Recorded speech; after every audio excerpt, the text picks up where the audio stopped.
Hello, everyone, and welcome to Interpreting Job Postings and Researching Jobs in Your Field. My name is Randy Harwood. I'm a Career Service Advisor here at Rasmussen College, and I'm joined today by my co-host, Amy Itis, who is also a Career Service Advisor at Rasmussen College. So let's get right into it, and Amy, take it away.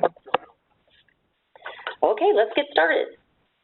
To begin, why did you choose the specific career field you're interested in? You have some kind of idea of what job you want to get in your mind. So now the research begins, and we do recommend looking at ONET online as one of the places where you can get more details about your career field. Just going to take a lot of reading and research. Sometimes job seekers have just that one picture and that one job title in their mind, but that's very limiting. Say accounting is your field of study, you can Google accounting or accounting functions and have hours of research right at your fingertips, and that'll help you put a name on some of those various types of jobs in the accounting field. Please understand, if you're only searching under one job title, you're missing out on a lot of opportunities in your field. So let's say you're in a medical billing and coding program. Medical billing or medical coding are just two job functions under the health information field. So Google health information functions, and again, you'll have hours of research, so many different things. Make a list of those job functions and those departments that you're reading about. And now you have some of your keywords. In the health information example, this could be patient services or medical claims or patient accounts or medical records. Start searching those keywords on job boards like the Rasmussen College Job Connect site or Indeed.com and read those job descriptions that come up in your career area. It is your job as a job seeker to be knowledgeable about your field of study. Don't wait for someone to tell you what jobs to apply for. If you need ideas for keywords to search in your field, your Career Services Advisor for the Rasmussen College students and grads, contact that Career Services Advisor because they can easily help you with this. If you're not a Rasmussen College graduate or student, your local area workforce center should be able to give you some ideas. No matter what educational program you took, this is the starting point for your research. To see that one job you have in your mind, you need to understand that one job is just a little part of an entire career area. So branch out. What else should I know? Earning potential is important, and we recommend BLS.gov, Bureau of Labor Statistics.gov, for wage information. You have to consider the earning potential for jobs in your area of the country. Some of those job wages are very average, so you have to specifically look for your area of the country. You don't want to be going into a new career area and be surprised if you have to start at a lower salary than, say, your factory job that you're trying to get out of. Sometimes that happens. That's rare. But if it does happen, you should know that ahead of time and be prepared to make that decision. Educational requirements, very important. So for a particular position you want to reach, you need to know that starting point and then get started. Certificate, associate degree, bachelor degree, what are you going to need? And if you think that you can start at the top in a career field by finishing your education first, you better have found proof of that. While you may be able to advance in a field more quickly with a higher degree, oftentimes you still have to start at the beginning if you don't have that experience. Also, credentials. What credentials are going to be needed in your career area? And can you earn them along the way? Or will you be taking an exam at the end of your program? Those are important things to know. And how many places in your drivable area offer the types of jobs that you want? I've sometimes heard people say, there's nothing available in this field in my area. You need to know that ahead of time if you can't move. If you can relocate, that's great.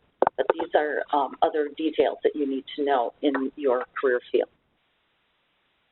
So who do you know? That's the next thing to look at.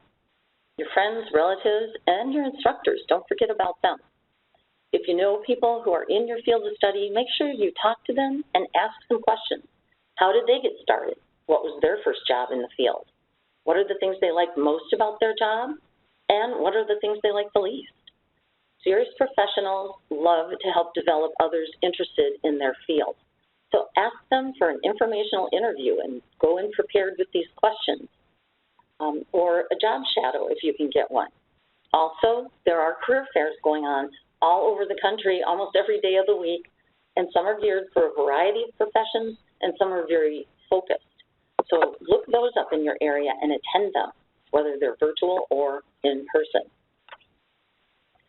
And as we're looking at those people around us, keep meeting more people as well. Join career-specific organizations. You can volunteer. You can talk to those job service people and find out more about your career area. Basically, action equals results, and becoming an expert in your field of study is going to be very important in order to determine where you're going to go next in your career. But as long as you're working and you're enjoying it, and you're learning and staying interested, you've found success already that's going to continue through the span of your career. And now we're going to learn a little more about digging into those job postings and job descriptions from Randy. Randy?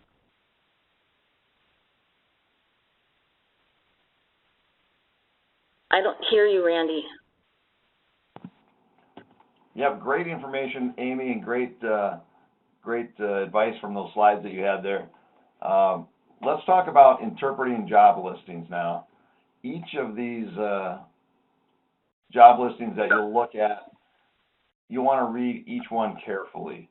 We have right here, we have an accountant job listing, and they have position summaries. They'll have education requirements and things like that. But notice keywords and phrases. Amy talked about keywords and searching keywords.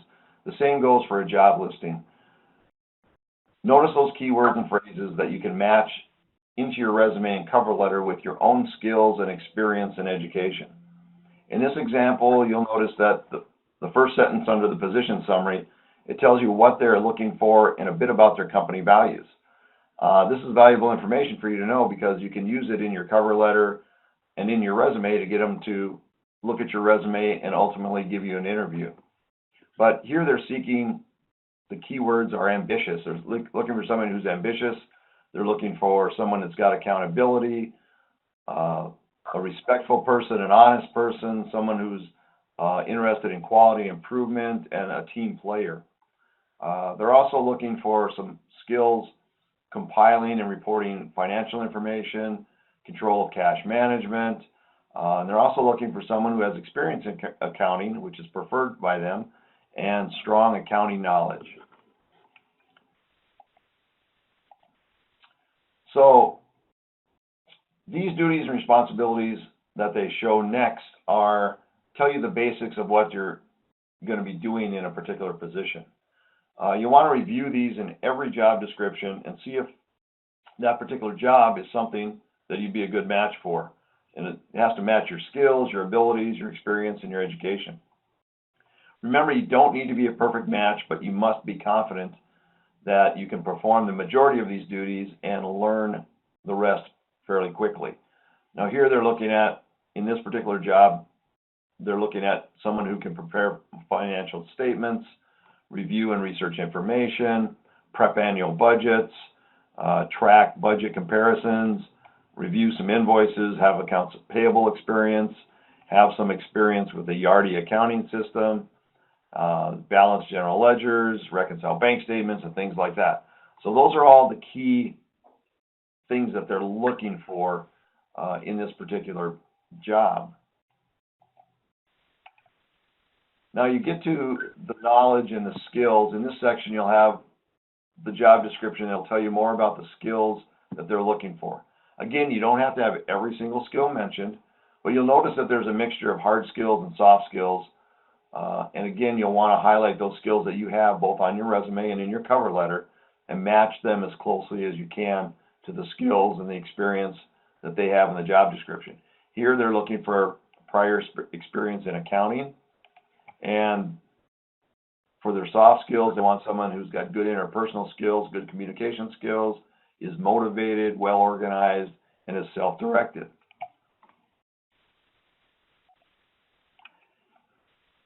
In most job descriptions, they'll have an education section.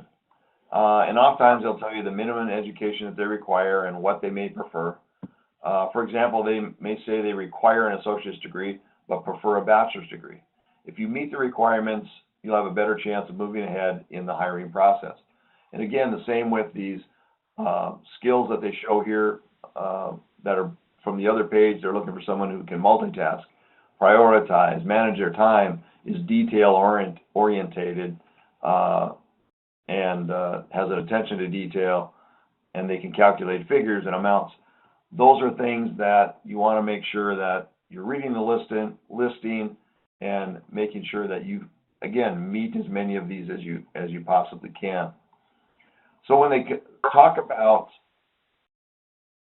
things like being required or being preferred under your education or your experience or both, required is the minimum amount of qualifications that they're looking for, and they'll usually reject any other resumes that don't meet that minimum requirement.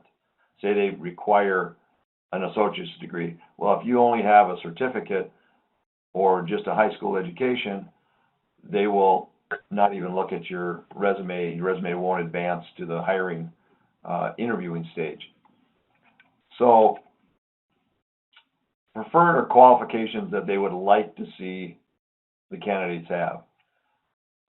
They'll still interview people who don't have the preferred education, skills, or experience, but they prefer to have that. One important thing to remember is don't let things in the job description keep you from applying for any position. Obviously, the more skills and abilities that you can match, the better the chance of landing in the interview. But remember that most job descriptions are written looking for the ideal candidate. But companies will interview candidates who are less than ideal because the ideal candidate that they're looking for may or may not even exist. So finally, as we said before, highlight all of the skills that they're looking for that you think you have, and put them on your resume and in your cover letter.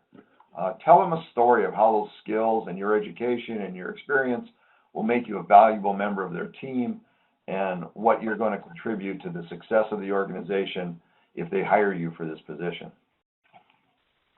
Now I'll turn it back to Amy. Great. Now we've learned about different ways to research career areas and about how to dig into those job postings a little bit. And so now what's most important? Well, as you keep researching and going out into your job search, keep trying and stay positive. Make sure you keep that attitude positive.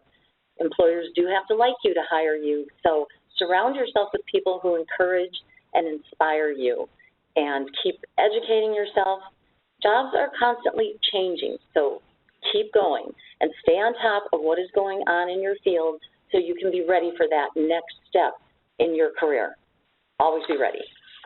Randy? Well, thanks, Amy, and thanks to all of you for listening to this presentation. For a little more information on a wide variety of professional development topics, make sure you subscribe to our Library and Learning YouTube channel.